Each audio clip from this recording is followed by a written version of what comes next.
नमस्कार, मैं डॉक्टर त्रिपत मेहता दूरदर्शन के सभी दर्शकों का तहे दिल से हार्दिक अभिनंदन एवं स्वागत करती हूँ। आज मेरे साथ हैं चंडीगढ़ की जानी मानी हस्ती जिनका नाम है मोनिका चावला मैम, जो कि पिछले 15 सालों से सेंट जोसेफ स्कूल की प्रिंसिपल रह चुकी हैं। ये MSc in botany gold medallist हैं, बहुत सारे अवार्ड्स की धनी भी हैं, जिनमें सीबीएसई बेस्ट प्रिंसिपल का अवार्ड इन्हें मिला हुआ है, स्टेट बेस्ट प्रिंसिपल अवार्ड मिला हुआ है इन्हें, ये बेस्ट रिसर्च पेपर का इनको नेशनल अवार्ड भी मिला हुआ है। इन्होंने देशों और विदेशों में बहुत सारे सीबीएसई के ट्रेनिंग प्रोग्राम्स भी किए हैं। स्वागत है मैम आपका। Thank you very much ma'am. Ma'am, आप मुझे ये बताइए कि आपका शिक्षा की तरफ किस तरह से रुझान बढ़ा? पहले तो मैं दूरदर्शन के सभी दर्शकों को अपना प्यार भरा नमस्कार दूंगी और doctor Mehta, thank you for asking this question. शिक्षा, आई थिंक जब हम बच्चे होते हैं तो हम अपनी टीचर्स को देखते हैं और हमें लगता है कि काश मैं भी एक दिन खड़ी होकर ऐसे ही पढ़ाऊँ। लेकिन जैसे जैसे हम बड़ी क्लासेस में जाते जाते हैं हमें लगता है कि ये बहुत ज़्यादा स्टीरियोटिपिक और बोरियत से भरा है, इसको कैसे इंटरेस्टिंग किया जाए। और मेरा शुरू से ही थोड़ा झुकाव रचनात्मक मनोवृत्ति की तरफ था, तो मुझे ऐसे लगता था कि बहुत ऐसे बदलाव लाए जा सकते हैं शिक्षा में जिससे कि हर तरह का बच्चा इसे बहुत इन्जॉय कर सकता है और इसकी प्रैक्टिकल एस्पेक्ट्स को भी समझ सकता है। तो और मुझे ऐसा भी लगता था कि जब इसमें ये चेंजेस आएंगे तो हमारे जो लर्निंग आउटकम्स की हम बात करते हैं उसे हम काफ़ी हद तक इम्प्रूव कर पाएंगे। और कुछ लाइनें मैं कहना चाहूँगी जिसकी वजह से मुझे लगा कि मुझे इसी फील्ड में आना चाहिए। जरूर। सुंदर सुर सजाने के साज बनाते हैं, नौसिखिए परिंदों को बाज बनाते हैं। क्या बात है। चुपचाप सुनते हैं शिकायतें सबकी, फिर दुनिया को बदलने के रिवाज बनाते हैं। बहुत सुंदर। बनाए चाहे चांद पर कोई बुर्जे खलीफा, अरे ये तो कच्ची ईंटों से ही ताज बनाते हैं। नजूमी जोत सी छोड़ दो तारों को तकना तुम, क्योंकि है जो आने वाला कल इसे ये आज बनाते हैं। बहुत सुंदर। तो जो शिक्षक हैं वो ये काम करते हैं, बहुत सुंदर। वो शिकायतों को सुनते हैं और उनका समाधान ढूंढते हैं और वो भविष्य को अपनी कक्षाओं में तैयार करते हैं। तो मुझे ऐसे लगा कि जो भी हम कल के समाज में देखना चाहते हैं उसे आज हम अपनी पनीरी जो कहते हैं हम अपनी कक्षा में लगा सकते हैं। बहुत सुंदर मैम, बहुत अच्छे तो विचारों को रखती हैं आप मैम। मैं देख पा रही हूँ कि आप साहित्य की तरफ भी आपका काफ़ी रुझान है। ये कैसे हुआ और कब हुआ? क्या चीज़ आपको साहित्य की तरफ लेकर के जाती है? कई बार ऐसा होता है कि आपके अंदर एक बहुत ही ज़्यादा प्रेरणात्मक सोच होती है। आपको ऐसे लगता है कि जब आप किसी स्पीकर को सुनते हैं तो आपको लगता है कि क्या बात है, कितने सुंदर तरीके से सरलता के साथ इतनी अच्छी बात कह गए और सबके दिल को भी छू गए। तो जब मैं स्कूल में प्रिंसिपल को सुनती थी या किसी टीचर की ऐसी थॉट्स को सुनती थी और जब स्पेशली टीवी में इंटरव्यूज सुनती थी लीडर्स की, न्यूज़ में और अदर पैनल डिस्कशंस में, तो मैं बहुत अट्रैक्ट होती थी। इतना कि मैं अपनी डायरी लगा कर रखती थी और जैसे ही कोई ऐसा शो आता था मैं फटाफट नोट करने लग जाती थी कि ये कौन से वर्ड्स यूज़ कर रहे हैं, इन्होंने कौन सी लाइन बोली जो मुझे सबसे अच्छी लगी, कभी मैं भी ऐसा करूँगी, I will also be on the stage one day. और मैं अपने विचारों को ऐसे ही रखूँगी ताकि जो सामने वाला है वो उससे प्रभावित या प्रेरित होकर उस तरफ कुछ काम कर सके। तो शुरू से ही मुझे ये बहुत ज़्यादा शौक़ था, यहाँ तक कि मुझे होता था किसी से मुझे अच्छी अच्छी मैगज़ीन्स मिल जाएं, बिकॉज तब तो मोबाइल्स नहीं थे। बिल्कुल। हमारे फिंगर क्लिक पे कुछ भी नहीं मिल पाता था, हमें भाग दौड़ करनी पड़ती थी, अच्छी किताबें खरीदने के लिए पैसे लगाने पड़ते थे, अच्छे न्यूज़पेपर्स के लिए भी हमें मेहनत, पेरेंट्स को सबसे अच्छी इन्वेस्टमेंट भी वही है या जो अभी भी वही है, अभी भी वही है। और पेरेंट्स को मनाना पड़ता था कि एक इंग्लिश पेपर भी लगाना है हिंदी के साथ। तो कई बार हो पाता था, कई बार नहीं। तो जहाँ से इंग्लिश का पेपर मिले या हिंदी का पेपर मिले उनमें से अच्छी शब्दावली को अपनी डायरी में लिखना कि मैं इसको यूज़ करूँगी अपने आंसर्स में क्लासरूम में। तब तो यही सोच होती थी कि कैसे अच्छे मार्क्स लेने हैं। और कॉम्पिटिशन्स में भी पार्टिसिपेट करते थे तो यही होता था कि मेरा जो कहने का तरीका है वो प्रभावशाली होना चाहिए, चाहे इनाम आए या ना आए, मेरा अपना बेस्ट एफर्ट उसमें जाना चाहिए। तो इसलिए शुरू से ये रुझान था कि मुझे अच्छी अभिव्यक्ति बहुत पसंद आती थी, किसी की भी हो, चाहे वो लीडर है, न्यूज़ रीडर है, कोई गेस्ट है जिसकी इंटरव्यू हो रही है या कोई स्कूल में स्पीकर आया है, तो मैं बहुत ज़्यादा प्रभावित होती थी और मुझे लगता था एक दिन मुझे भी ऐसा ही बनना है। वो कहते हैं ना, what you are seeking is seeking you. या तो आप जो बनना चाह रही थी, जो करना चाह रही थी, वो आपको ये मंच मिल गया है करने के लिए और बहुत अच्छा आप अपनी फील्ड में काम कर रही हैं। Yes, thank you so much ma'am. तो मैम, आपने बहुत सारे प्रतिभाशाली छात्रों के, मुझे अभी पता चला है, बहुत सारे छात्रों के आपने काव्य भी प्रकाशित करवाए हैं, आपने अपना भी काव्य संग्रह प्रकाशित करवाया है और अन्य शिक्षकों का भी। तो क्या चीज़ आपको, ये मोटिवेशन कहाँ से आती है आपको कि आपको करना है? जब हमारे स्कूल में प्रोग्राम हुआ करते थे हिंदी दिवस पे, तो मुझे ऐसे लगता था कि इसे एक स्टेज शो ना बनाकर कुछ ऐसा किया जाए जिससे बच्चों में इस भाषा के प्रति प्रेम पैदा हो और उन्हें लगे कि ये मेरी भाषा है और मैं इसमें बहुत ऊंचाई तक जा सकता हूँ या जा सकती हूँ। तो मैंने अपनी हिंदी डिपार्टमेंट की टीचर्स को बोला कि क्यों ना हम ये लहर पूरे स्कूल में जागृत करें, जहाँ सब जिनके मन में कभी एक छोटा सा सपना था कि मैं भी कभी लिखूंगी या मैंने 2-4 लाइनें कभी किसी पुरानी डायरी में लिखी थी, उनको हम बोले कि आप सब अपना कविता लेखन में कोशिश कीजिए, एक अटेम्प्ट कीजिए और उनकी जो कविताएं हैं उनका संग्रह करते हैं, उन्हें देखते हैं और फिर जहाँ पर भी लगता है कि कुछ इम्प्रूवमेंट हो सकती है वो करवा के हम उसका एक संग्रह प्रकाशित करवाते हैं। तो इस सोच के साथ हमने शुरू किया और हमने कहा कि इस स्कूल के सभी सदस्य एक साथ एक ही किताब में अपना योगदान देंगे। हाँ, तो बच्चों ने अलग दिया, टीचर्स ने अलग दिया। मुझे बहुत खुशी हुई। कुछ टीचर्स तो इतनी ज़्यादा उसमें डूब गई हैं कि वो हर मौके पे इतनी सुंदर कविताएं लिख देती हैं कि हम बहुत ज़्यादा इम्प्रेस हो जाते हैं। तो हमें भी लगता है कि कोई इवेंट आता है तो हम पूछते हैं कितने लोग हैं जो इस पर कविता पढ़ेंगे। एंड यू वोंट बिलीव, कम से कम 10 टीचर्स के हाथ तो ऊपर होते ही होते हैं कि we would like to read. तो हमें ये अच्छा लगता है कि टीचर्स के अंदर वो रचनात्मक शक्ति है जिसका वो प्रयोग करके बच्चों को भी मोटिवेट कर रहे हैं, उत्साहित कर रहे हैं और बच्चे भी उनको देखकर खुद लिखना शुरू कर रहे हैं। तो मुझे ऐसे लगता है that is the right way to mark Hindi Diwas. बहुत अच्छी बात है मैम। इसी बात पे मेरे को डॉक्टर अनीश गर्ग जी की कुछ पंक्तियाँ याद आ रही हैं कि साहित्य धरा पर प्रगटने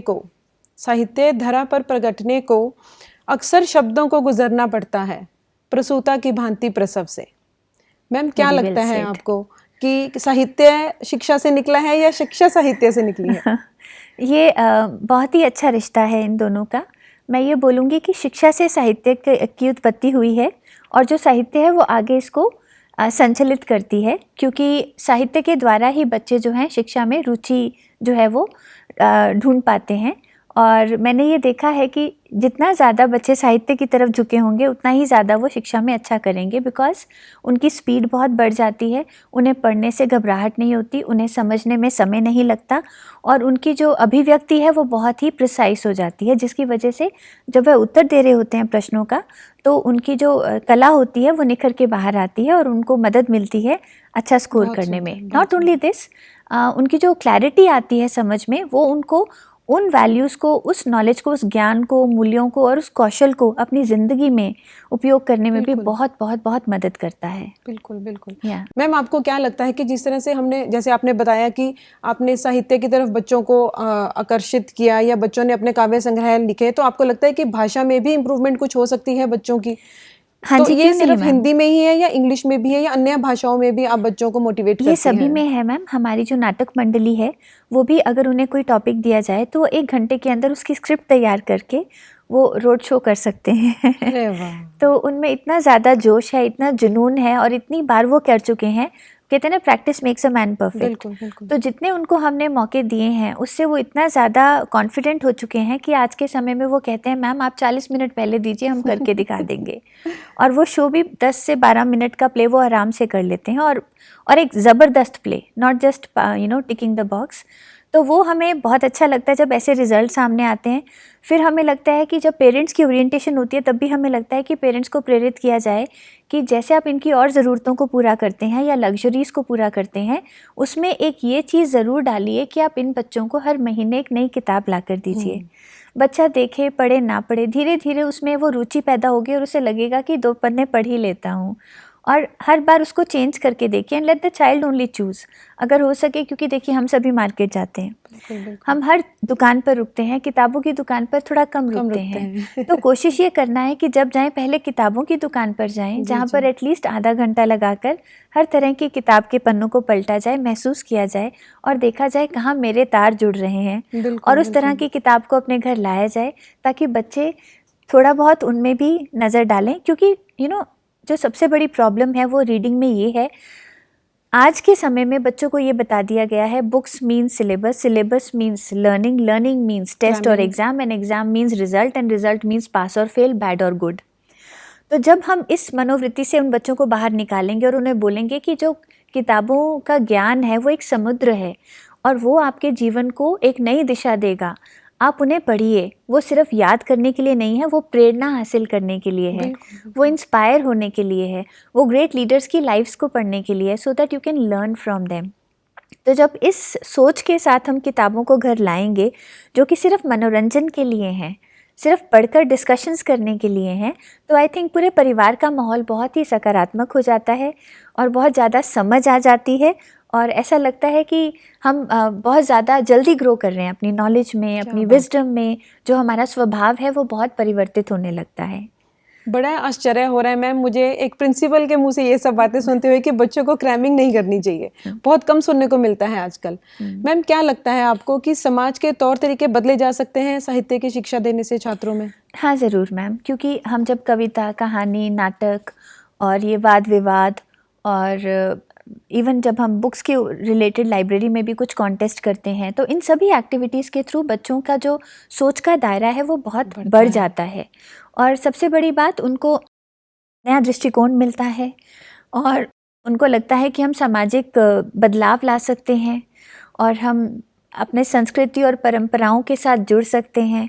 जितना पढ़ेंगे उतनी ज्ञान में वृद्धि होगी और जितनी ज्ञान में वृद्धि होगी उतनी सोच जो है वो आपकी बेटर होगी और उस हिसाब से आप अपने जीवन में निर्णय लेंगे और उस हिसाब से हमारा समाज जो है वो नई सोच की तरफ जाएगा। तो ये बहुत ज़रूरी है कि हम साहित्य के साथ जुड़ें और जितना एजुकेशन का सिलेबस जो हमें जोड़ता है वो तो है ही है, उसके अलावा उस दायरे से बाहर जाकर भी अगर हम साहित्य के साथ थोड़ा सा अटैच हो तो बहुत अच्छा रहेगा। बहुत अच्छी बात है मैम।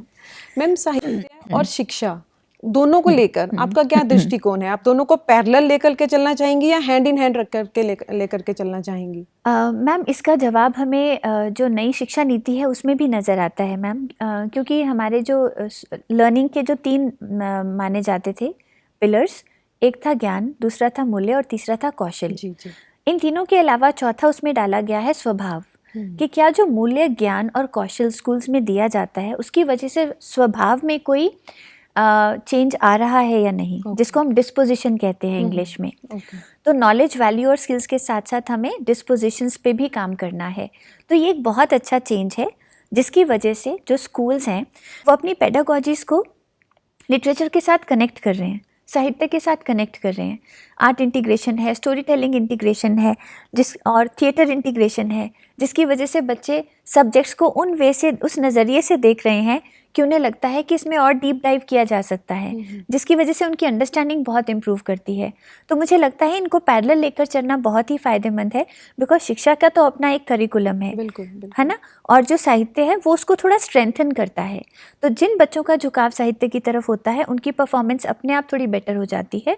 और जब स्कूल्स अपने वातावरण में ऐसी पेडागॉजीज़ को प्रमोट करते हैं, उनकी ट्रेनिंग्स करवाते हैं और उनको ज़्यादा से ज़्यादा एक्सपेरिमेंटेशन का शिक्षकों को मौका देते हैं, तो और भी नई टेक्निक सामने आती हैं जिनसे कि पता चलता है कि साहित्य के बहुत बेनिफिट्स मुझे लगता है कहीं ना कहीं बच्चों का कॉन्फिडेंस भी बहुत बढ़ता है, बहुत बढ़ता लेकिन है। जैसे हम अपना वक्त याद करें तो स्टेज पे जाके फ्रीज हो जाते थे। हाँ जी। आजकल के बच्चों को बहाना चाहिए माइक पकड़ के स्टेज पर जाके परफॉर्म करने का। और मैं ये भी कहूँगी कि क्लासरूम के आगे की जो टीचर की जगह होती थी वो आज के समय में स्टेज बन चुकी है। एग्जैक्टली। जितनी इवॉल्विंग 21st सेंचुरी पेडागॉजीज़ हैं उनमें टीचर उस स्टेज का इस्तेमाल करके बच्चों को पूरी तरह इंगेज कर रही है, क्योंकि जनरली एजुकेशनल फील्ड में ये कहा जाता है कि जो आपका STT है वो TTT से ज़्यादा होना चाहिए, student talking time teacher talking time से ज़्यादा होना चाहिए। तो अगर स्टूडेंट टॉकिंग टाइम ज़्यादा होना चाहिए इसका मतलब उसके पास शब्दावली होनी चाहिए, शब्दावली होनी चाहिए इसका मतलब उसने पहले पढ़ा हो, उसको उसकी ज्ञान हो। आपने सुना होगा फ्लिप लर्निंग के बारे में भी, कि जिसमें कंटेंट पहले भेज दिया जाता है, तो वो भी हमारे पढ़ाने के दायरे को कितना बड़ा कर देता है। कोर्स की किताब ना, पेजेस ना भेजकर अगर आप उससे रिलेटेड कॉन्टेंट रेफरेंस वाला भेज दें, जो बच्चे इंटरेस्ट के साथ पढ़ें, उसको डाइजेस्ट करें और आके उसके ऊपर चर्चा करें क्लास में, इससे बढ़िया साहित्य से जोड़ने का तरीका क्या हो सकता है। बिल्कुल मैम, आपने अभी बात की कि नई शिक्षा प्रणाली, आजकल मैं देखती हूँ कि जैसे मेरा भी बच्चा है वो भी स्कूल जाता है, तो आजकल स्कूल्स की फोकस इस चीज़ के ऊपर है कि बच्चों के पास MCQs क्वेश्चंस आ जाएं और वो टिक मार्क कर दें, दैट्स इट। लेकिन साहित्य तो एक बहुत वास्ट, मैं कहूँगी बहुत बड़ा ओशन है एक, जिसके अंदर जितना मर्जी डाइव कर लो अब वो भी कम है। तो आजकल के इस ज़माने में ये जो जेन ज़ी आ रही है हमारी, जो MCQs की तरफ जाना चाहते हैं, हम उनको साहित्य की तरफ कैसे मोड़ें? मैं बिल्कुल आपकी बात से सहमत हूँ मैम, और हम ये भी ट्रेंड देख रहे हैं कि बच्चों को चैट जीपीटी और मेटा जी, एआई जी। का सपोर्ट लेने का एक अलग सा जुनून सा आ गया है कि क्यों लिखना बैठकर जब एग्जैक्टली हमें मिल रहा मिल है। रहा है। तो हमें ये देखना है कि देखिए, जब भी कोई टेक्नोलॉजी आई है तो उसके प्रोज एंड कॉन्स होते हैं। बिल्कुल हमें बच्चों को ये प्रेरित करना है कि ये आपकी चीज़ों, आपकी एबिलिटी को इन्हांस करने के लिए, आपकी एबिलिटी को रिप्लेस करने के लिए नहीं है। बिल्कुल। तो आप अपनी एबिलिटी को कायम रखिए। For example, your phone is not charge and there is no power supply, what will you do? तब भी तो आपको कहना होगा, लिखना होगा, कुछ भी बिल्कुल करना होगा। तो आपके अंदर ऐसी इतनी काबिलियत होनी चाहिए कि आप अपने पैरों पे खड़े हो सको, आप इंडिपेंडेंट बन सको, अपने सारे टास्क अपनी एबिलिटीज़ के हिसाब से कंप्लीट कर सको।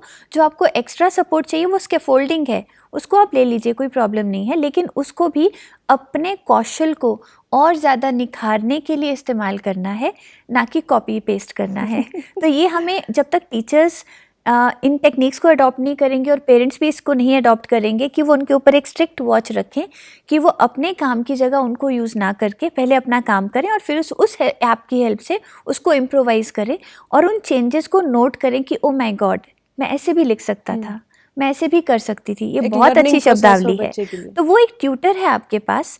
तो अगर आप बोलें ट्यूटर ही मेरा काम करता रहे तो आप वो, you will not be able to learn. तो अब अगर आपने सीखना है और आपने ज्ञानवर्धन करना है और आई वुड से कौशल भी हासिल करना है लिखने का, बोलने का, क्योंकि आप ये मानेंगे कि भाषा और संचार जो है, ये दो ऐसी स्किल्स हैं जो 21st सेंचुरी में डोमिनेट करती हैं। बिल्कुल हो बिल्कुल। सकता है हमें बहुत ज्ञान हो, हमने लैब्स में बहुत काम किया हो, रिसर्च बहुत की हो, लेकिन जब तक हमें दुनिया के सामने रखनी नहीं आएगी, किसी को समझ नहीं आएगा कि हमने किया क्या हासिल। बिल्कुल बिल्कुल। इसी तरह टीचर भी हो सकता है बहुत क्वालिफाइड, ओवर क्वालिफाइड हो, लेकिन अगर उसको संचार करना नहीं आता उस ज्ञान का बच्चों में, तो वो नहीं सक्सेसफुल हो बिल्कुल पाएगी। बिल्कुल तो आज के समय में भाषा का उपयोग और संचार करने का कौशल जो है वो सबसे ज़्यादा जरूरी है। मूल्यवान है, और इसीलिए हमें उस पर काम करना चाहिए। और बच्चों की इन्हीं कैपेसिटीज़ को बिल्ड करने के लिए जो ये हमारे ट्यूटर्स घर घर अवेलेबल हैं सिंगल क्लिक पे, इनका भी इस्तेमाल करना चाहिए ताकि पेरेंट्स और बच्चे मिलकर पार्टनरशिप में अपनी नॉलेज को इन्हांस करें। क्योंकि आई थिंक भाषा और संचार तो हर एज ग्रुप को चाहिए, ऐसा नहीं है कि सिर्फ बिल्कुल बच्चों को मैम, चाहिए। बिल्कुल। मैं तो अगर पेरेंट्स और बच्चे मिलकर कुछ ऐसा समय निर्धारित कर सके जहाँ वो आपस में चर्चा करें, डिस्कशन करें किसी भी टॉपिक पर, करंट अफेयर पर, या क्लासरूम में क्या हुआ, स्कूल में क्या प्रोग्राम्स चल रहे हैं, और देखें कि बच्चों की सोच कैसी डेवलप हो रही है, और उसके बाद इन ऐप्स से पूछें कि हाँ और बेटर क्या किया जा सकता है। वो बच्चा क्लास में आके टीचर को सजेस्ट करे कि मैम मैंने रिसर्च किया था, ये आइडियाज़ आए हैं, क्या हम इस पे काम कर सकते हैं। तो there are 100 good ways of using it, लेकिन उसी समय अगर हम थोड़ा सा कॉम्प्लेसेंट हो जाएं, लथार्जिक हो जाएं, तो उसको मिसयूज़ के भी बहुत वेज हैं। But we have to focus on what are the benefits we can draw. Ma'am आपने अभी एआई की बात की, हाँ जी। तो मैं अपने बचपन में चली गई। मैं अगर अपना बचपन अपने बेटे के बचपन से कंपेयर करूं, हाँ तो जी। क्या लगता है मैम आपको, कौन इंटेलिजेंट, कौन सी जनरेशन ज़्यादा इंटेलिजेंट है, कौन सी जनरेशन ज़्यादा अपने दिमाग का यूज़ करती है? और साहित्य जो पहले के दशकों में जो हमारे साहित्यकार थे, क्या वो आने वाले दशकों में वैसे या उनसे भी अच्छे साहित्यकार बन सकते हैं in the age of this AI? हाँ मैम, यहाँ पर मैं 2 लाइनें कहना चाहूँगी। टेक्नोलॉजी के आने से थोड़ा सब ओवरवेल्म तो हो गए हैं। बिल्कुल कुछ लोग तुम्हें समझाएंगे, वो खौफ तुम्हें दिखलाएंगे, जो है वो भी खो सकता है, यहाँ और भी कुछ हो सकता है। वाह क्या बात है। अरे और तो अक्सर होता है, तुम जिस लम्हे में जिंदा हो ये लम्हा तुमसे जिंदा है, ब्यूटीफुल ब्यूटीफुल। ये वक्त नहीं फिर आएगा, तुम अपनी करनी कर गुजरो, जो होगा देखा क्या जाएगा। बात है। So whatever best we can do with the technology हम वो करें। और हम ऐसा नहीं कंपेयर नहीं कर सकते मैम, उन बच्चों में अलग कौशल था, ये डिजिटल नेटिव्स हैं, इनको जब ये पैदा हुए हैं तो इनके हाथों में मोबाइल थमा दिए गए, बिल्कुल बिल्कुल। उनके हाथों में कलम थी तो उन्हें वो चलानी आती थी। तो जैसा वातावरण होगा वैसी ही हमारी डेवलपमेंट होगी। लेकिन कोई भी समय गलत नहीं था, समय के साथ परिवर्तन बिल्कुल निर्धारित जरूरी है और होता ही है, और उस परिवर्तन के साथ हमें भी बदलाव लाना चाहिए। लेकिन सिर्फ ये ध्यान रखना चाहिए कि उसके हानिकारक जो परिणाम है वो ना हो, और हर चीज़ पे सीमा ज़रूरी होती है, लिमिट सेट करना बहुत ज़रूरी है। तो अगर पेरेंट्स ये सोचें कि हाउ ब्लेस्ड वी आर कि अब हमें बच्चों को लॉन्ग डिस्टेंस ट्रैवल ना भी करवाएं, सिर्फ ऑनलाइन ऐप्स की हेल्प से ही इनको सिखा दें, तो कितना बढ़िया है। तो पैसा भी बच रहा है, समय भी बच रहा है, बच्चा फिजिकल फिटनेस पे ध्यान दे सकता है, बिल्कुल है ना, मानसिक शक्तियों को और ज़्यादा जी, जी। डेवलप कर सकता जी, है। जी, जी। तो बहुत सारी चीज़ें की जा सकती है। उनकी हॉबीज़ हैं जिनको वो फॉस्टर कर सकते हैं, क्योंकि पहले ट्यूशन्स पे जाना पड़ता था। तो हमने बच्चों को इंडिपेंडेंट बनाना है और ये बोलना है कि you are lucky to be born in this age, कि आपके पास सब कुछ अवेलेबल है, सिर्फ आपका इंटेंट चाहिए। मैं बार बार ये कहती हूँ कि 3 I का फॉर्मूला होता है हर जिंदगी में। ओके। आई से इंटेंट, फिर नेक्स्ट आई से इम्प्लीमेंट और फिर इम्पैक्ट। तो अगर ओके। हमारा इंटेंट सही है और हम उसे सही से इम्प्लीमेंट करेंगे तो वो इम्पैक्ट आएगा ही आएगा, कोई नहीं रोक सकता। बिल्कुल। तो आज के समय में ना तो टीचर ये कह सकती है कि मैं ट्रेनिंग्स के लिए छुट्टी लेकर नहीं जा सकती, क्योंकि ऑनलाइन कोर्सेज बहुत ज़्यादा अवेलेबल है, फ्री ऑफ कॉस्ट भी अवेलेबल हैं। और ना स्टूडेंट्स ये कह सकते हैं कि मुझे कॉन्सेप्ट समझ नहीं आया, क्योंकि उनके पास भी बहुत सारी वीडियो ऐप्स हैं और अदरवाइज रिसोर्स मटेरियल है जिसको वो रेफ़र कर सकते हैं। तो इसलिए इंटेंट की कहानी है आज के समय में, और कोई भी सीमा हमारे आसपास नहीं है, ना समय की, ना पैसे की, ना हम कहते हैं ना एक्सर्शन की। आपने सिर्फ आराम से अपने रूम में बैठना है और एक ये पूछना है अपने आप से कि मैं करना क्या चाहती हूँ। तो मैम मुझे लगता है, आपको लगता है मैम कि महादेवी वर्मा जैसे, साहिर लुधियानवी जैसे साहित्यकार फिर से आ सकते हैं, या उनसे भी बेटर? क्यों नहीं मैम, बच्चे बहुत अच्छा लिखते हैं। हम भी अपने स्कूल में अलग अलग राइटर्स को बुलाते रहते हैं फ्रॉम टाइम टू टाइम। हमने सुरजीत पात्र जी को बुलाया था अपने स्कूल में, और उन्होंने हमारे यहाँ 4 घंटे लगाए। उन्हें इतना अच्छा लगा, बच्चों ने उनका पॉडकास्ट रिकॉर्ड किया और अपनी रचनाएं उनको सुनाई और उनकी रचनाएं सुनी। तो जब हम ये ठान लेंगे ना कि हमने बच्चों में ये चीज़ें डेवलप करनी ही करनी है, तो हमें कोई नहीं रोक सकता मैम। वही इंटेंट की कहानी है। बिल्कुल। और सबसे बड़ी बात है, जब हम स्कूल की बात करते हैं, ये इतना सुंदर परिवार होता है मैम। देखिए हमारे पास इतने हर तरह के बच्चे आते हैं, हर तरह के टीचर्स आते हैं, उनकी काबिलियत अलग अलग हैं और उनको सही तरीके से इस्तेमाल करना ही हमारा काम है। अगर हम उसको सही समय पर सही तरीके से इस्तेमाल करेंगे तो टीचर्स भी ग्रूम होंगी और बच्चे भी बहुत ज़्यादा हैप्पी होंगे। क्योंकि एक छोटी सी पंक्ति है जो कहती है, किसी ने बचपन से पूछा बता तेरा कारोबार क्या है। अच्छा। किसी ने बचपन से पूछा बता तेरा कारोबार क्या है। बचपन ने कहा खुशियों की एक छोटी सी दुकान है इस नफरत भरे बाजार में। बहुत सुंदर। तो जब बच्चों को, बचपन मतलब खुशियाँ, थ्रिल, एक्साइटमेंट, तो हम वहाँ पर गार्डियन एज अ गार्ड खड़े हैं आउटसाइड देयर क्लासरूम्स, कि इनकी खुशी को किसी की नज़र ना लगे। तो हम चाहे पढ़ाएं, चाहे एग्ज़ाम्स लें, चाहे कुछ भी कराएं, चाहे कौशल डेवलप करें, चाहे वैल्यूज़ इनकलकेट करें, हमें ये ध्यान रखना है कि उनकी खुशियों को ठेस नहीं पहुंचनी चाहिए। और अब तो हम और भी फैसिलिटेटेड हैं, हमारे पास आइडियाज़ की कमी नहीं है, कौन सी एक्टिविटीज़ करनी है, स्टूडेंट टॉकिंग टाइम को कैसे बढ़ाना है, पेरेंट्स को कैसे अपने साथ इंगेज करना है। ऑनलाइन प्लेटफॉर्म्स हैं हर स्कूल के साथ कनेक्ट करने के लिए।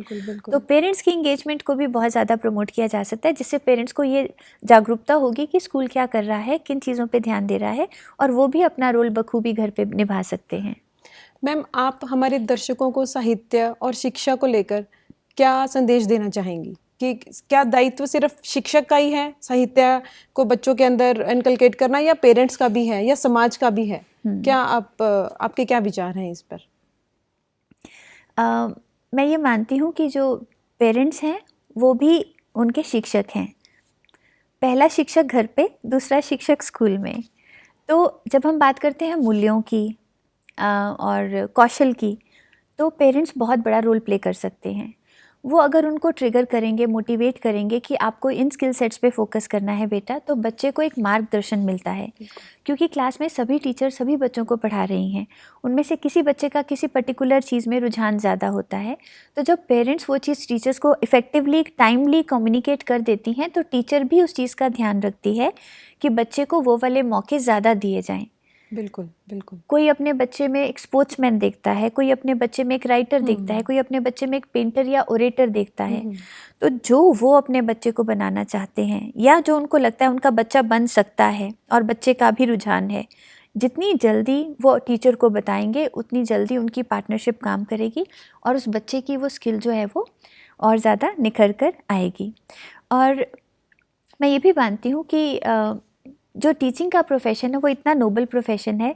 हर प्रोफेशन को, जैसे हम आमतौर पे सुनते ही हैं, एक तरह से रिटोरिक बन गया है कि हर प्रोफेशन का जो जन्म है वो टीचर के हाथों होता है। पर कहीं ना कहीं हमें ये भी ध्यान रखना है कि उनसे जो अपेक्षाएं हैं वो बहुत ज़्यादा बढ़ रही हैं। आई थिंक सब इस बात पे एग्री करेंगे, क्योंकि पेरेंट्स के पास समय की कमी है, और बच्चे के पास बहुत ज़्यादा डिस्ट्रैक्शंस के मोड हैं और इसीलिए उसको कंट्रोल करने के लिए, सुपरवाइज़ करने के लिए और सबसे बड़ी बात मोटिवेट और इंस्पायर करने के लिए टीचर का रोल बहुत अहम है, लेकिन साथ ही साथ पेरेंट्स की सपोर्ट भी बहुत दूर तक एक इम्पॉर्टेंट रोल प्ले करती है।